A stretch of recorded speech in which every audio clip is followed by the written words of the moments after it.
Welcome back to my channel. कैसे हो आप सब। आज हम करेंगे एक्सरसाइज 1.1। चैप्टर कौन सा है? 1 रियल नंबर्स, क्लास 10th का। Okay, question 2, find the LCM and HCF of the following pair of integers and verify that LCM into HCF equals to product of the two numbers.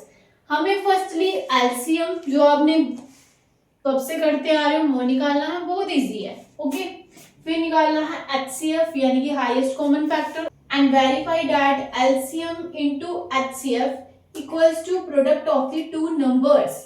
यानी कि हमें ये चीज verify करनी है कि अगर हम जो हमारा एलसीएम आएगा, ठीक है, और एचसीएफ हम निकालेंगे ना, जो फर्स्टली हमें वही निकालना है। ओके, वो हम निकालेंगे, वो किसके इक्वल आना चाहिए? प्रोडक्ट ऑफ टू नंबर्स, यानी कि इन दो नंबर्स का हम प्रोडक्ट करेंगे, यानी कि मल्टीप्लाई करेंगे, वो इसके इक्वल आना चाहिए। क्या इक्वल आना चाहिए? एलसीएम को करेंगे एचसीएफ से, वो करके जो भी नंबर आएगा हमारा वो किसके इक्वल आना चाहिए? इन दो नंबर का मल्टीप्लाई करके। इन दो नंबर का मल्टीप्लाई करेंगे, वो जो भी नंबर आएगा वो एलसीएम और एचसीएफ को मल्टीप्लाई करने। देखिए मैं समझाती हूँ। जैसे एलसीएम इंटू एचसीएफ है ना, इसको मल्टीप्लाई करके 1 2 3 4 5 एज एग्जाम्पल। ओके, ये इक्वल आना चाहिए किसके? 29 इंटू 91। कुछ अलग नंबर भी हो सकता है, आपको एग्जाम में कुछ भी हो सकता है। तो इसको करके जो भी नंबर आएगा, जैसे 1 2 3 4 5 मान लीजिए सेम टू सेम आया, तो कहने का मतलब ये है कि इसको जब हम एलसीएम इंटू एचसीएफ करेंगे, सेम वो जो नंबर आएगा वो दो नंबर का मल्टीप्लाई करने पे वही नंबर आना चाहिए। फिर से बताती हूँ एक बारी, क्लियर हो जाएगा बिल्कुल। एलसीएम और एचसीएफ करके मान लीजिए ये नंबर आया, दोनों का जो हम फर्स्टली हमें ये निकालना है कि एलसीएम क्या है और एचसीएफ क्या है। उन दोनों का जो भी आएगा उसको मल्टीप्लाई करके एक नंबर आया, वो किसके इक्वल होना चाहिए? दो डिजिट को मल्टीप्लाई करके जो नंबर आएगा उसके इक्वल होना चाहिए, ये हमें बताना है। क्लियर? सबसे पहले हम लिख लेंगे गिवन नंबर्स हमारे पास क्या क्या है। ये बात मैंने बहुत बार बताई हुई है आपको कि जो भी हमें क्वेश्चन में दिया गया होता है वो पहले हमें थोड़ा सा लिखना चाहिए, क्योंकि एग्जाम में हमें क्वेश्चन नहीं लिखना होता, सीधे सोल्यूशन लिखना होता है, जिससे कि चेक करने वाले टीचर को डायरेक्टली ये चीज पता चलती है कि ये क्वेश्चन ये है, ये क्वेश्चन ये है। ओके, तो ये हमारी प्रेजेंटेशन यानी कि किस तरीके से हम करते हैं ना एग्जाम में, ये नहीं कि सिर्फ सीधे सॉल्व करके आ जाए, कुछ बहुत सी और भी चीजें होती है जो मैटर करती है, वही मैं आपको बताती हूँ आपकी अच्छे मार्क्स के लिए, ताकि आप बेटर स्कोर कर पाए। ओके, तो फर्स्टली हम लिखेंगे given numbers are, shortcut number पे कुछ नहीं लिखना है, जैसे कि ये नंबर्स मैंने पूरा लिखा, आपको भी पूरा लिखना है, एंड नो डॉट नहीं लिखना। ओके, और 26 एंड 91 पहले ऐसे लिखेंगे, उसके बाद हमें इसकी प्राइम फैक्टराइजेशन निकालनी है। कैसे? देखिए बताती हूँ, ये मैं साइड में कर सकती हूँ।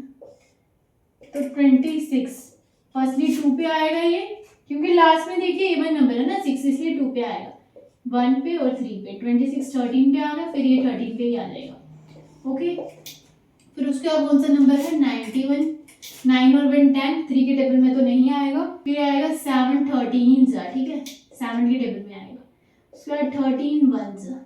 फिर यहाँ पे हम लिख देंगे कि प्राइम फैक्टराइजेशन क्या है?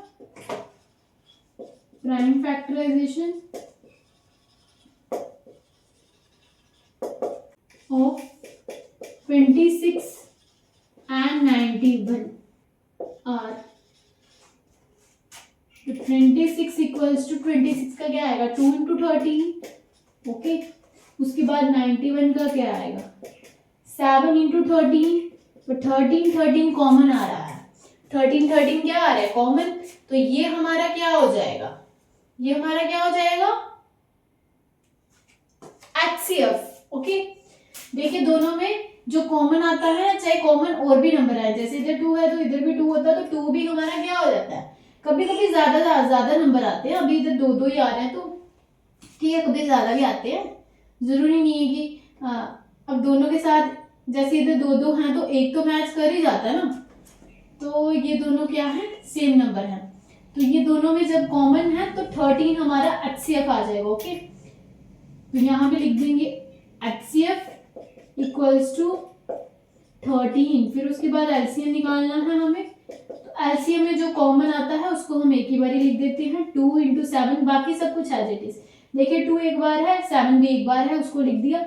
अगर एक जगह पे जैसे इधर अगर एक 2 है और नीचे हो 2 2, तो हम नीचे वाले के 2 2 लिखते हैं, फिर हम ऊपर वाले को एज इट इज रहने देते हैं। ओके, जैसे अगर एक ही नंबर है तो उसको एक ही बार लिख देना, जैसे हमने 2 और 7 लिख दिया। अब 13 2 बार है तो एक ही बारी लिख देना, क्योंकि ये दोनों में एक एक है तो हम एक ही बारी लिखेंगे। ओके, तो 2 इंटू 7 14, 14 इंटू 13, देखिए करके बताती हूँ मैं आपको। 3 इंटू 4 12, 3 1 से 3 और 4,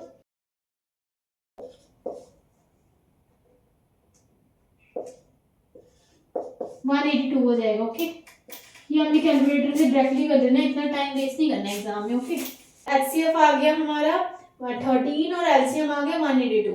एक स्टेप तो कंप्लीट हो गया। अब हमें क्या करना है, इनका मल्टीप्लाई करना है एलसीएम और एचसीएफ का, जो किसके इक्वल आना चाहिए, दो नंबर के प्रोडक्ट के इक्वल, यानी कि दो नंबर को मल्टीप्लाई करने पे जो नंबर आएगा वही नंबर हमारा एलसीएम इंटू एचसीएफ करने पे आना चाहिए। ओके, इस चीज में कंफ्यूज नहीं होना है कि ये क्या है।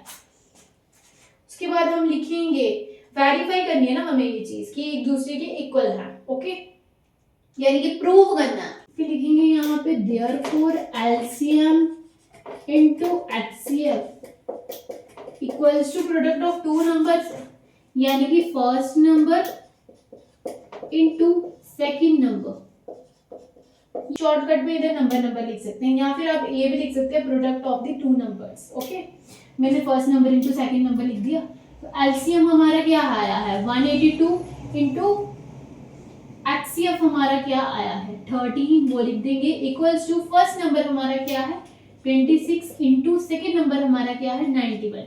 अब इन दोनों का इक्वल आना चाहिए, मतलब इसको करके भी सेम नंबर और इसको करके भी सेम नंबर। ओके, इसको जब हम मल्टीप्लाई करेंगे तो हमारा आएगा 2366 इक्वल्स टू, कैलकुलेटर में कर लीजिए आप, इसको करने पे भी हमारा यही आएगा 2366। ओके, दोनों पे एक ही नंबर आ गया हमारा। तो लास्ट में हम लिख देंगे हैंस वेरीफाइड। ओके, ये जरूर लिखना लास्ट में, जैसे टीचर को सीधे लगता है ना पता। बहुत सारे पेपर्स होते हैं टीचर्स के बाद चेक करने में, जो हमने लास्ट में लिखा होगा हैंस वेरीफाइड, मतलब ये आपने पूरा का पूरा सॉल्व किया है। तो इस चीज से ये लिखने से ये भी पता चलता है कि आपने पूरा का पूरा जो है क्वेश्चन पार्ट जो है सॉल्व किया है। ये चीज भी बहुत इंपॉर्टेंट है, लास्ट में जरूर लिखना है हैंस वेरीफाइड। कहीं पे अगर बोला होगा ये चीज प्रूव करिए, तो लास्ट में लिखना है हैंस प्रूव्ड। ओके, तो ये हो गया आज हमारा फर्स्ट पार्ट। ये क्या हो गया, फर्स्ट पार्ट। देख लीजिए इसको एक बारी, मैंने बिल्कुल डिटेल में समझाया आपको, कोई भी टेंशन लेने वाली बात आपको नहीं है। बस ये चीज रट लो, प्राइम नंबर का ही यूज करना है हमने इसमें। ओके, बहुत ही इजी था ये, एक ना एक पार्ट जरूर आएगा, हो सकता है नंबर चेंज करके आए बट आएगा जरूर। इसी तरीके से करना है जैसे मैंने बताया आपको। अगर 2 3 या 5 नंबर का भी आएगा, 5 नंबर का तो नहीं आ सकता, ये 3 नंबर का आएगा, तो 3 के 3 नंबर आपको मिलेंगे। और कैसी कैसी लगी आपको ये वीडियो कमेंट करके बताना, और अगर और कोई प्रॉब्लम हो वो भी आप बता सकते हो कमेंट करके। और ऐसी ही और वीडियोस के लिए subscribe to my channel. Thank you and wish you all the best.